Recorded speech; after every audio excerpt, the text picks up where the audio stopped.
Saxon Algebra 1, Lesson 2. Oh, I didn't write that yet. Greetings, my students. Today we're going to do a geometry review. We reviewed some geometry in Lesson 1, but we did some fractions too, didn't we? Just a little bit of segments. Today we're going to talk more about angles and triangles and all that good stuff. So it's review, it's all review. The first like 40 lessons are review. So you're going to get lots of time to kind of shake the dust off and get your brain back up to speed. Before I launch into that, I want to remind you of the process that I want you to follow when you're doing your homework. The first step, work a problem.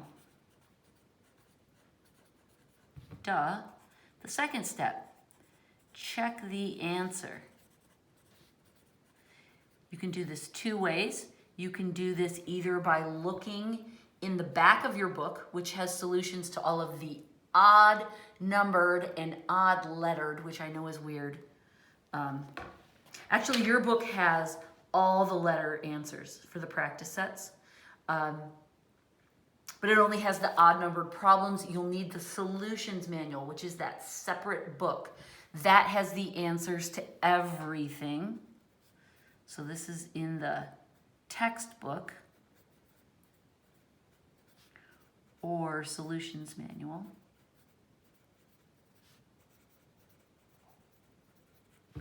And then the third step is to fix any mistakes.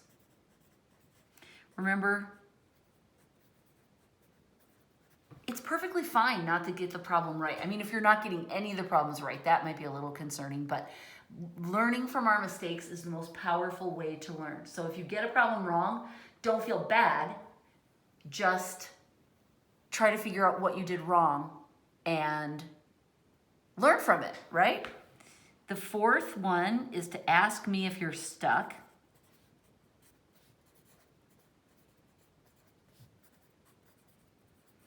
Right? And the final solution is to mark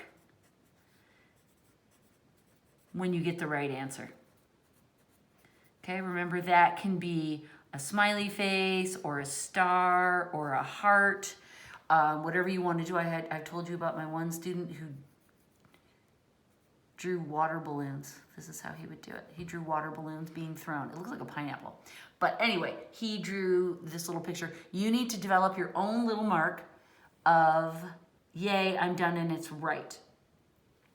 Remember that this year I want you to do all the practice problems because we have answers for all of them. And normally we will do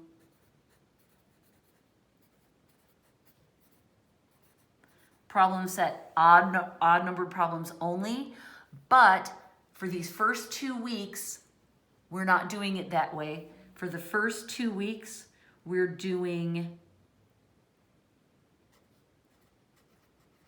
first the odds, then the evens. Now today, we're gonna do the odds of lesson 2, and then the evens. So these first 2 weeks, we're following a slightly different form. I told you if you wanted, you could do the evens first and then the odds, or you could do like 1 through 15 and 16 through 30. I still stand by that. I'm just writing it like this to remind you. So you should already have done all 30 problems plus the practice problems. Make sure you do the practice. They're important because they're the problems that relate to what we just learned. So they're easier. It's easier to do it when it's still fresh in your mind is what I'm trying to say. So do those. So remember that for this lesson, you'll be doing 2 batches of homework, evens and odds, or 1 through 15 and 16 through 30, all right? This is just the first 2 weeks, and then we'll go to this, which will be our method for most of the year. Okay, the other thing is that I'm gonna be texting you on Wednesday and saying, hey, when do you wanna have your video chat? So make sure you think about that. All right, ready? Let's talk about angles. Angles are formed from lines. Lines, we know, are straight, and they're made up of a series of points, and they're infinite. They go in either direction, If they run next to each other without touching, they're called parallel lines, right? Like railroad tracks, they never touch. But we often have lines that intersect or cross over, intersecting lines, like an intersection of streets. The lines intersect, and when that happens, they form angles, right? Here's an angle that is formed by two intersecting lines. Cool, right? There are different kinds of angles. One of the most common and most popular kind of angles is what we call a right angle. A right angle has a perfect corner, and we call that's the right angle, and it is 90 degrees, okay? We also call two lines that meet in a right angle, we call them perpendicular lines. Parallel lines run on forever next to each other and never touch. Perpendicular lines form a perfect right angle. All right, and sometimes it's helpful to look at a 90-degree angle like this. 4 of them fit together, right? Like so. Kind of cool. We also have what's called a straight angle. And a straight angle is the angle that's formed by a straight line. It's 180 degrees. Straight angle. And sometimes it's easier to see it if we imagine two right angles sitting back to each other. 90 plus 90 gives us the 180. So two right angles make a straight angle. Oh my gosh, it's genius, isn't it? All right.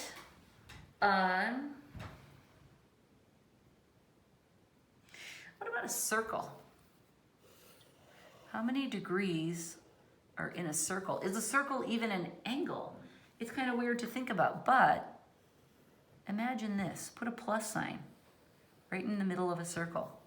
Now it starts to look like that diagram we just saw, didn't it, with all these right angles? And we can think, oh, look, there's a 90-degree angle in each one of these 4 quadrants, if you will. So a circle has 360 degrees. Huh, interesting, right? 360 in a circle. All right, polygons.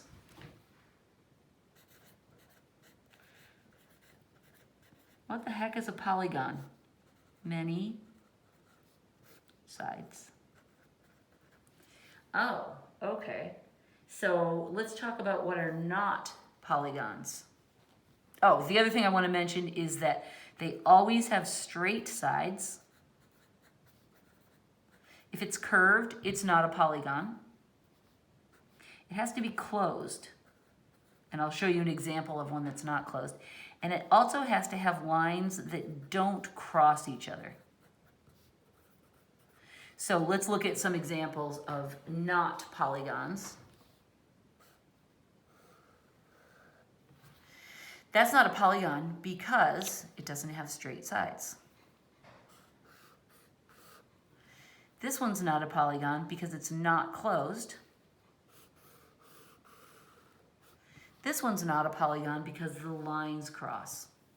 So these are not polygons. I love learning about a rule by learning what isn't true. I think that's fun. Okay, in your book is some information I'll show you in just a second, but here are some interesting polygons. The simplest polygon is 3-sided. We can have 4-sided. We can have 5-sided. 1, 2, 3, 4, 5, 6. That's a polygon. I'm going on and on, right? 1, 2, 3, 4, 5, 6, 7. All of these are polygons. And they have a different number of sides, and they have a different number of vertices. Vertices are the places where the lines meet. That's called a vertex.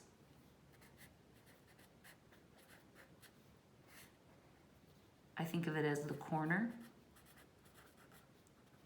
And the plural of that is vertices, right? Kind of a weird word. The part of the polygon that's not the vertex is the side. And it can be 3 or more. And as you know, there are special names depending on how many sides the polygon has. And here in your book on page 5 is a list of all the names, right? Triangle, quadrilateral, pentagon, hexagon, heptagon, and on it goes. I don't expect you to memorize those. If you're ever wondering, I mean, you can Google search too. But right here is a list that shows them all. Number of sides, name of polygon. Here's another chart that shows you that. So here's some information that may be useful to you, but I'm not going to write it all down and ask you to copy it. It's right there in your book. This is called a convex polygon because anywhere that you choose to put points in this, you can draw a line connecting them and it stays inside the shape. So that's called a convex. As opposed to this one, look, I can put 2 dots inside the shape, but when I draw a line, the line goes out of the shape. That's okay, that's allowed. That's just called concave because it has a little cave in it, okay? So either one is okay for polygons. And honestly, we don't spend a lot of time talking about that, so don't sweat it.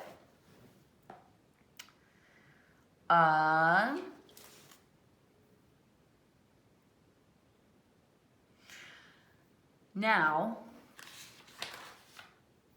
there's a thing called regular polygons.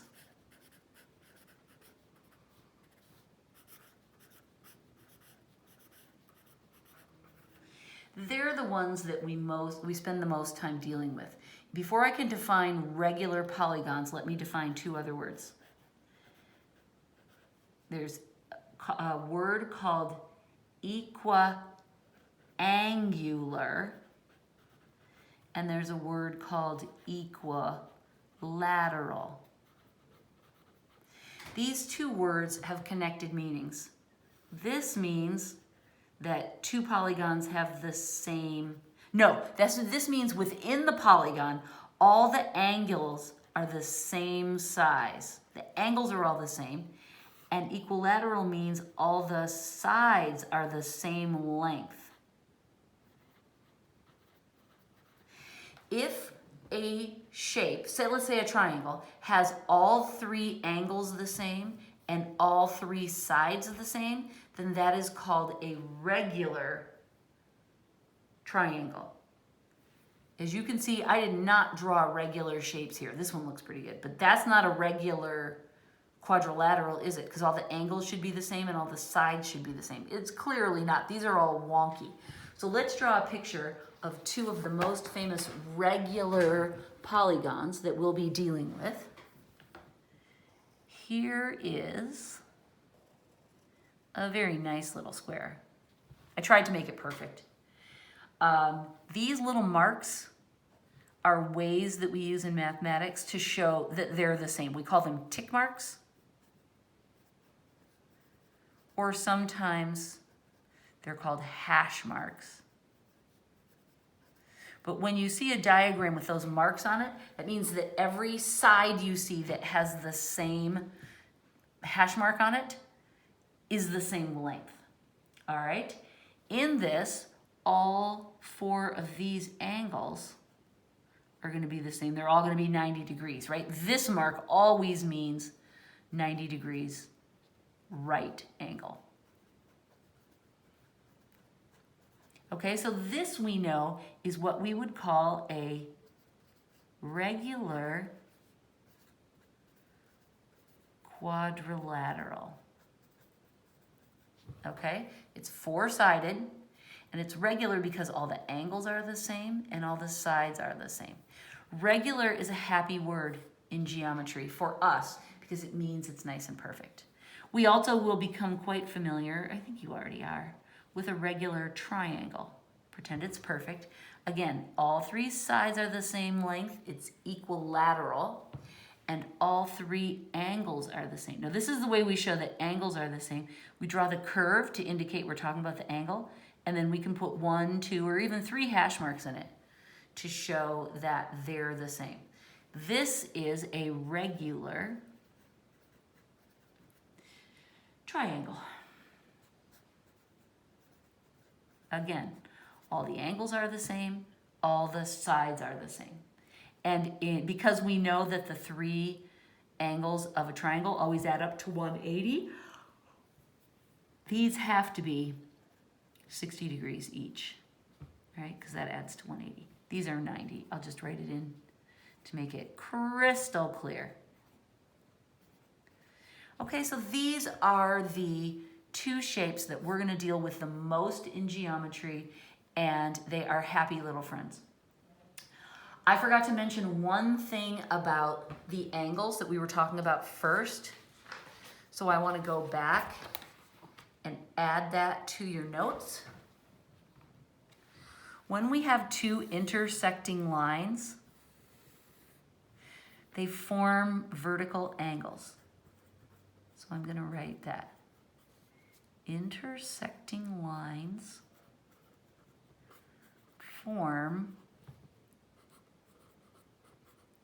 vertical angles. Now, what is a vertical angle, you might ask? Vertical angles come in pairs. Here's one, and here's one. See how they're opposite each other? Vertical angles are always equal to each other.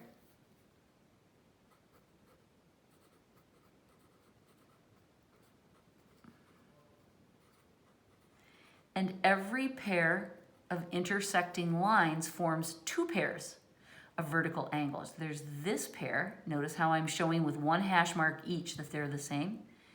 But then this pair is also a pair of vertical angles. I'm marking those with 2 hash marks, so you can say that these 2 are the same, and these 2 are the same, but these 2 are not the same. All right, so that's how we use hash marks. And vertical angles are super cool because we can do lots of fun problems with them.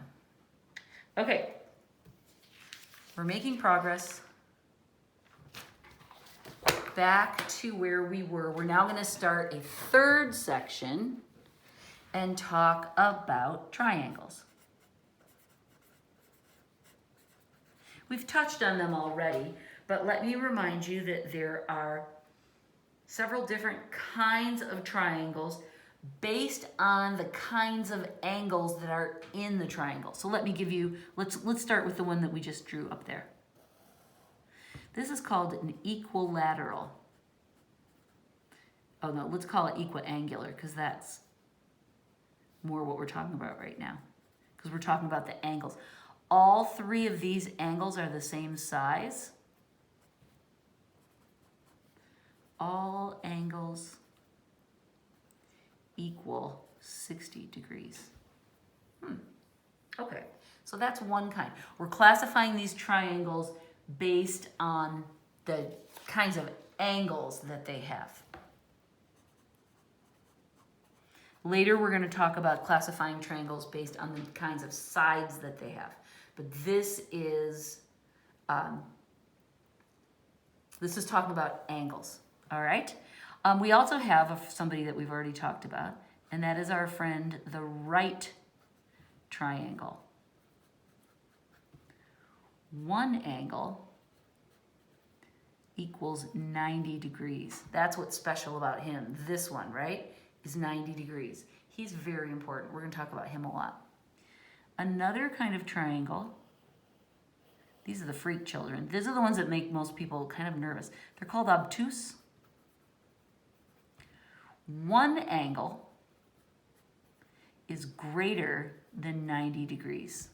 This one, right? This is the crazy big angle that gives the obtuse angle his distinct character. And then the last one is hard for me to draw to make it look different than an equiangular. This is called an acute angle, or acute triangle. And in this one, all angles are less than 90 degrees. Okay, there's no big boy in here. They're clearly not the same size angles. There's no right angle in here. There's nothing that's larger than 90 degrees, so it's an acute angle, and it just has little baby angles in it. All right, so this is how we can classify different kinds of triangles according to their angles. Now we're going to talk about the way we can classify triangles according to the lengths of their sides. All right, so we're shifting perspective just a wee little bit. Again, the one that we've already talked about, that's the easiest, that we'll talk about the most, is equilateral. Here we talked about a regular triangle and referred to it as equiangular because we were looking at the angles. Here we're talking about how the sides are the same. But notice that it's the very same triangle. Cute, right? Now, the variety in this category comes from changing one of the sides to make it different, but the others are the same. This is isosceles. The fancy name for a triangle that has two sides matching, but the third side is different. And then the last one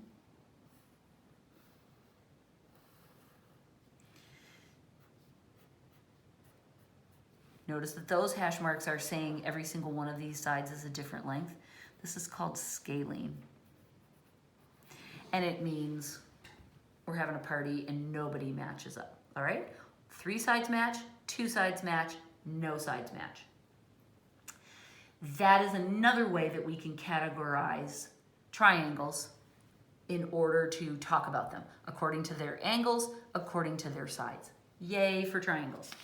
Now we are ready to take this lovely head of knowledge that we've just stirred up to the surface, and let's see how we can do some problems with that. And this is where John starts to mix the algebra with the geometry.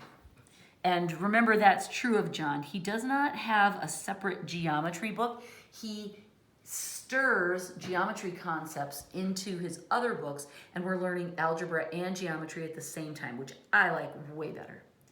Okay, it says find x for this problem. And John gives us a picture. As always, I do recommend that you draw the picture when you're doing your homework. Sometimes it's so easy and so obvious that you just look at it and go, oh my God, I get it. That's fine if it comes that quickly. But I much prefer to draw out the picture. It helps me notice things. It helps me pay attention to details. And it gives me a chance to think about the problem without like trying, you know what I mean? I'm not really worrying about the problem right now. I'm just looking at it. And I often get good insights when I do that. So take the time to draw out the picture, like I said, unless it's just wildly obvious. All right, now, how are we going to find out how big this angle is, given the information that we have? Well, let me draw you a really nice picture. For any triangle, the sum of the angles on the inside of the triangle, we're not paying attention to anything going on out here. It's just the interior angles. They always add up to 180 degrees. Please put this in the cover of your book or wherever you're keeping your formulas. Pause me right now or quickly grab your book and write it while I'm chattering on. This is vitally important information. The interior angles of a triangle always add up to 180. So that means that this angle, x, is going to be equal to 180, the total, minus 130, that angle, minus 30, that angle, right? They all have to add up to 180, so we can set this up as a subtraction problem. These two equal 160, so I'm just going to write it again in a way that's easier to compute. And this means x equals 20 degrees. And we can double check that by adding these three numbers up, right? 20 plus 30 is 50, 50 and 130 is 180. Check, and John agrees in the book. All right, now let's make it a wee bit harder, but really not that hard. Now we have to find x and y. Here's a triangle. It's got these marks in the corners, and it's got either, oh, this is x, y is up here, and this is 50 degrees. But then we have some hash marks, and the hash marks are super important.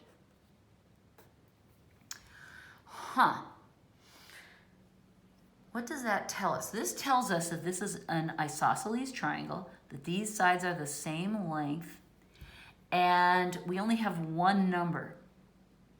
So we can't solve the problem this way because you have to have two numbers in order to do that. What we need to do is figure out, there's got to be some more information in this problem that will help us solve it. And the answer comes right here. This is an isosceles triangle, right? Now, here's an interesting thing.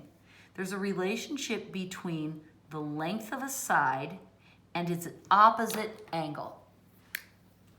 The length of this side and the opposite angle have a relationship. And the same can be said for this side. The length of this side and the opposite angle also have a relationship. Now, what's cool in this one is because we see these two sides are equal, they're going to have the same relationship with their angles as each other, right? Same side will have the same angle. So if we know one pair of sides and the matching angle, then we know the other. So we know that x equals 50 degrees because it's the same. These sides are the same, and so their relationship to their opposite angles is the same.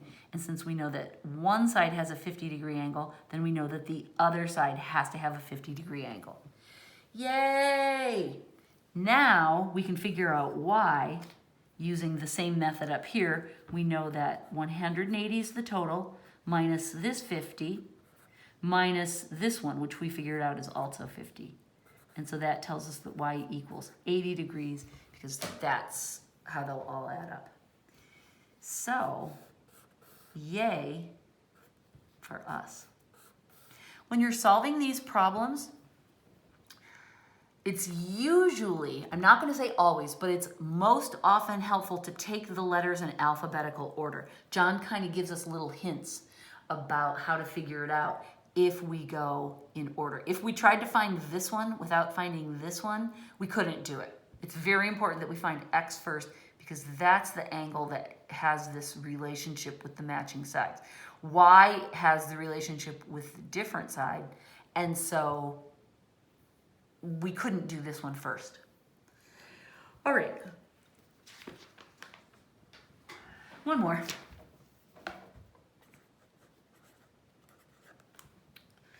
Find x and y, same instructions. Okay, different kind of triangle. Oh, look, it's a little obtuse baby. This is 8, this is 8, 110. Okay,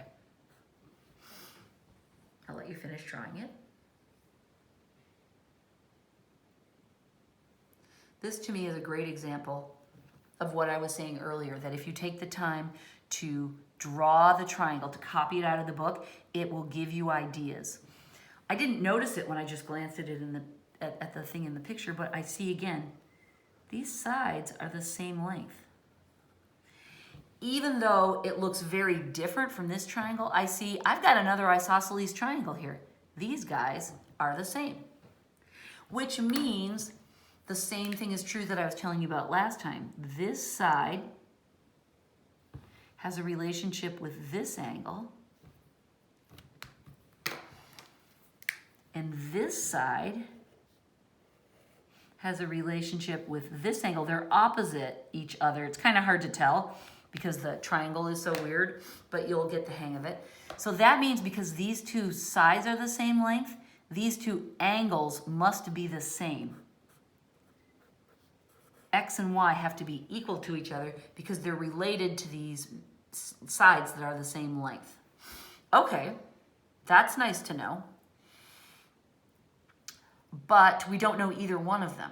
So here's what we have to do. We have to figure this. They all add up to 180, right? So we know that X plus Y together equals 180 minus 110. Okay, so let's just do the math on that. X plus Y equals 70, right? This angle uses up 110. That means we have a total of 70 degrees left to be split between these two. And this tells us to split them evenly. So how do we split 70 easily? 35 and 35. Make sense?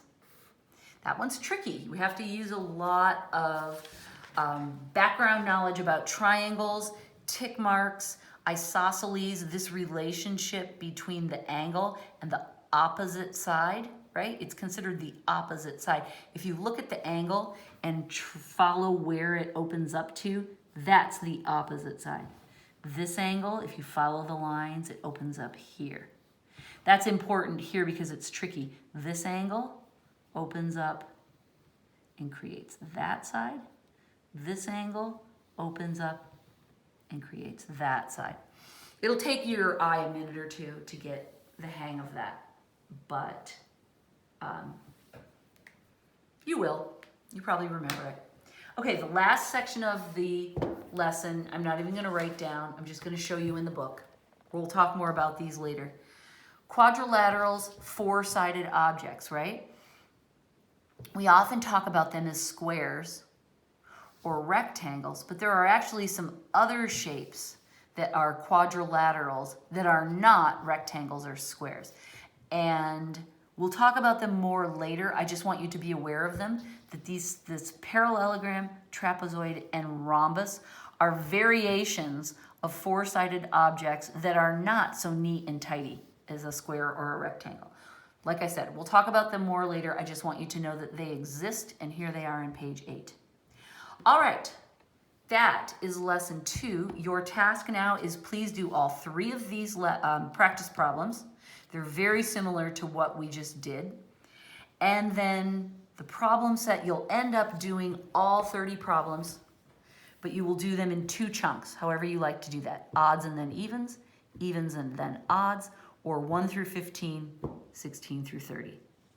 Beautiful. All right, I will be in touch with you to find out when you would like to video chat. And that's all the lessons for this week, right? You'll have 2 days of homework, but you don't have to watch any more lessons. Yay! Oh no, it's sad because you're gonna miss me. I know. But I'll talk to you soon. Okay, bye.